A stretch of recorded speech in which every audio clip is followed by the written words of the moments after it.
I don't know what to say. I need to say something, but I don't know what to say about a world in which human beings will pull out guns and start shooting each other because someone was looking at someone else. That's the word from the charging documents as a result of the Kansas City Super Bowl parade and rally shooting from 1 week ago today. Miles Simmons and I spent a half hour talking about this persistent issue of mass shootings in America, most of which result from, number one, weapons of war that arguably should not be available to anyone.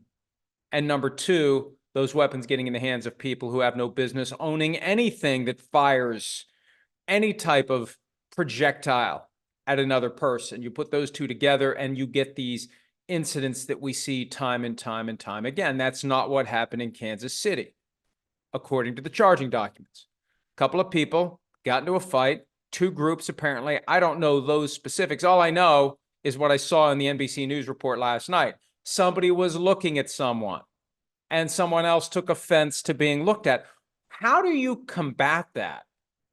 How do you, in a civilized society, what can you do to eliminate the risk in a public place where thousands will be gathered, somebody has a gun, somebody else has a gun, in a state where apparently the laws are pretty relaxed on carrying guns in public, and somebody looks at someone else in a way that someone else takes offense to, and it escalates? What can you do? What can you do? They say that if guns are outlawed, only outlaws will have guns. Well, outlaws and stupid people who don't know when not to use them. And this is a tale as old as time.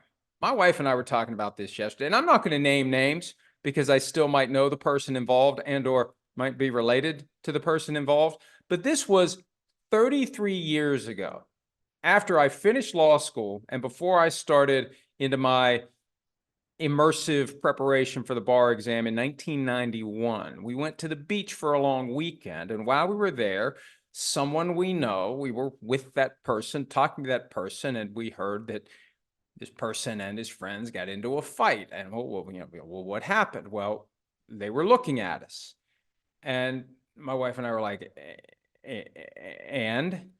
Well, they were looking at us. And somebody threw a shoe at someone? No, they were looking at us.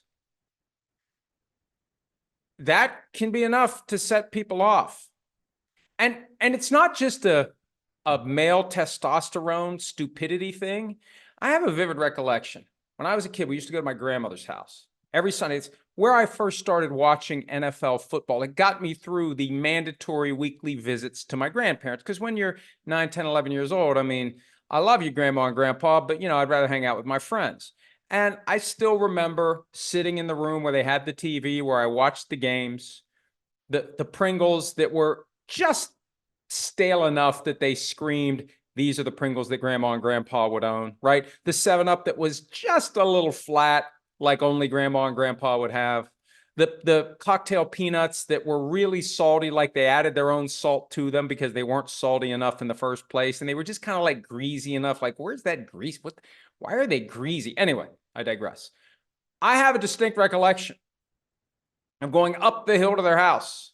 They lived in Ohio, in the town where I was born. Up to their house. My mother in the passenger seat.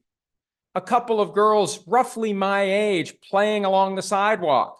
My mother apparently looked at them, and one of them said to my mother, "What are you looking at?" And my mother responded without missing a beat, "You dirty ass," which I still remember to this day and still laugh about from time to time. But my point is this indignity of being looked at, it's not just like young men who get upset about it. Everybody gets upset about it. We don't like being looked at by people who we think are looking at something that they shouldn't be looking at. And I understand it, but it's also exasperating that something that trivial, something that meaningless, something that should just be by mature individuals overlooked and forgotten could be the spark that results in guns being drawn and indiscriminately fired with a crowd around.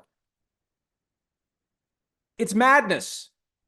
What can you do other than accept the fact that when you leave your home, there's a chance, albeit small, hopefully, that you will encounter sheer and utter madness. And the only way to combat it is don't go out of your house, which I rarely do.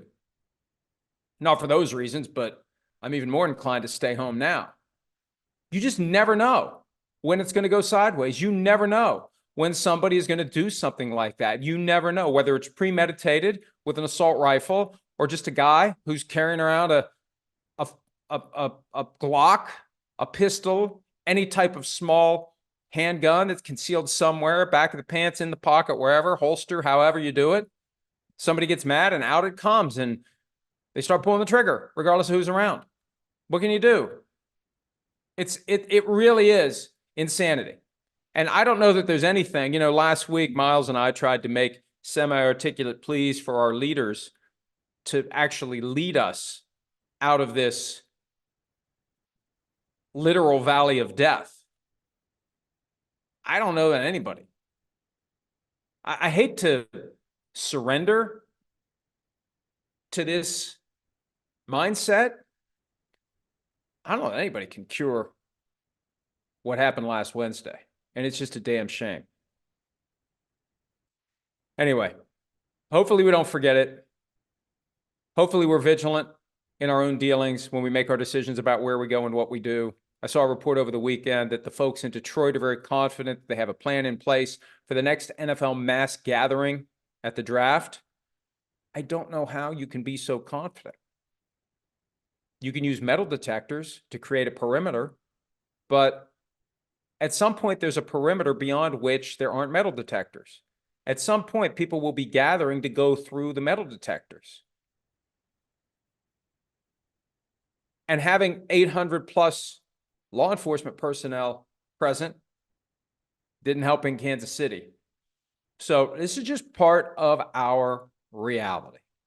It's part of what we have to deal with. It's part of the risk we assume when we leave our homes. And the only way to combat it is stay home and watch football and eat Pringles that are a little stale and drink 7-Up that's a little flat and eat cocktail peanuts that are a little too salty.